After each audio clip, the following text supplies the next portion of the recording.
आकाशवाणी गोरखपुर से भोजपुरी समाचार।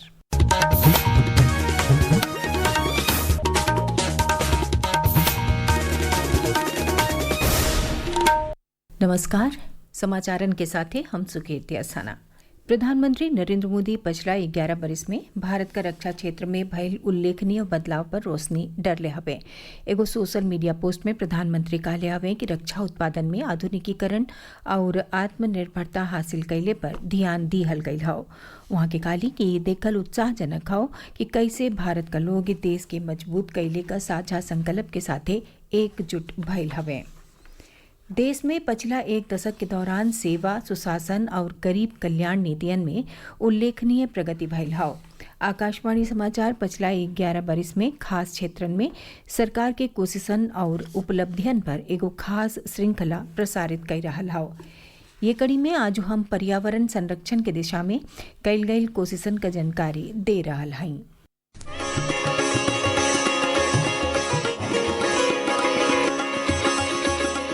नदियों को पुनर्जीवित करने से लेकर पारिस्थितिकी तंत्र को बहाल करने और हरित बुनियादी ढांचा बनाने तक देश ने एक मजबूत प्रतिबद्धता का प्रदर्शन किया है। नमामि गंगे मिशन दुनिया के सबसे बड़े नदी कायाकल्प कार्यक्रमों में से एक है। इसने जल की गुणवत्ता में सुधार किया है, जैव विविधता को बढ़ाया है और गंगा के पुनरुद्धार में स्थानीय भागीदारी को प्रोत्साहित किया है। इसके साथ ही स्वच्छ भारत मिशन और गोवर्धन योजना ने विशेष रूप से ग्रामीण क्षेत्रों में स्वच्छता और अपशिष्ट प्रबंधन को बदल दिया है। एक पेड़ माँ के नाम जैसे अभियानों ने नागरिकों को पर्यावरणीय कार्रवाई के लिए प्रेरित किया है। देश भर में 142 करोड़ से अधिक पेड़ लगाए गए हैं जो कार्बन अवशोषण और पारिस्थितिक बहाली में योगदान करते हैं। भारत ने वन्य जीव संरक्षण में भी महत्वपूर्ण प्रगति की है। प्रोजेक्ट चीता, प्रोजेक्ट लायन और विस्तारित प्रोजेक्ट टाइगर जैसी पहल आवास विकास और प्रजातियों की बहाली पर ध्यान केंद्रित करती है।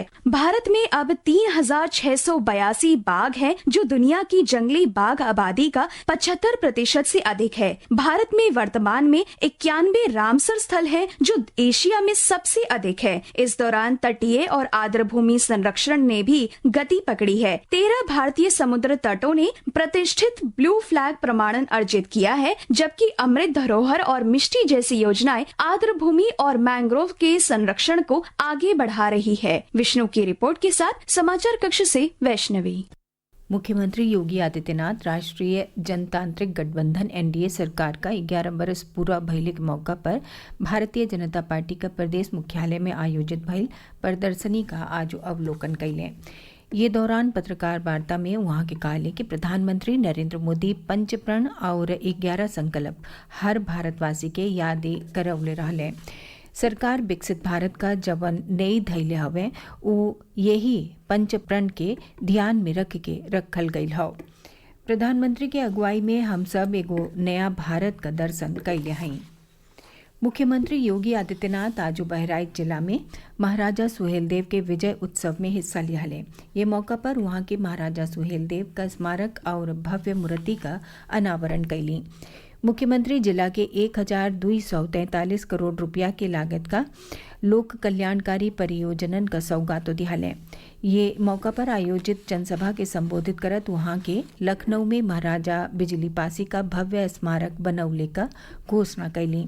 मुख्यमंत्री महाराजा सुहेलदेव का व्यक्तित्व और यश गाथा का चर्चा करत कहले कि बहराइच का कौनो आयोजन केहू विदेशी आक्रांता के नाव पर ना ही होके के चाहिए। ओइजा का आयोजन महाराजा सुहेलदेव, बालार्क ऋषि और माँ पाटेश्वरी के नावे पर होके के चाहिए। अंतरिक्ष अनुसंधिक प्रयोग बदे एक्सियोम स्पेस कंपनी के चौथा मिशन का रवानगी बिहाने तक खातिर स्थगित कर दिहल गईल हौ। खराब मौसम के नाते ई फैसला लिहल गईल हौ। ये मिशन के लखनऊ के शुभांशु शुक्ला लीड कर रहल हवे। भारतीय अंतरिक्ष अनुसंधान संगठन का अध्यक्ष वी नारायणन बतौले कि अब एक्सियोम 4 मिशन भारतीय समय के हिसाब से बिहाने संझा 5:30 बजे केप कैनेवरल का कैनेडी स्पेस सेंटर से भेजल जाई। एगो रिपोर्ट। अंतरिक्ष यात्रियों को लेकर space x dragon Kennedy space centre के लॉन्च पैड 39 से रवाना होगा। इस ऐतिहासिक मिशन में भारत के शुभांशु शुक्ला के अतिरिक्त अमेरिका, पोलैंड और हंगरी के अंतरिक्ष यात्री 14 दिन तक अंतर्राष्ट्रीय अंतरिक्ष केंद्र में रहेंगे। शुभांशु शुक्ला ने एक्सियम स्पेस से जारी एक वीडियो संदेश में कहा कि वे इस मिशन में शामिल होकर बहुत ही गौरवान्वित महसूस कर रहे हैं। चेन्नई से जॉय की रिपोर्ट के साथ समाचार कक्ष से मैं आशा निवेदी। जेठ महीना का 5वां और आखिरी बड़का मंगर पर पूरा प्रदेश में पूजा अर्चना और भंडारा का आयोजन कइल जा रहा है। ये मौका पर गोरखपुर का पुरान मानसरोवर मंदिर पर हनुमान जी का षोडशोपचार पूजन कइल गई। समाचार पूरा भइल। नमस्कार।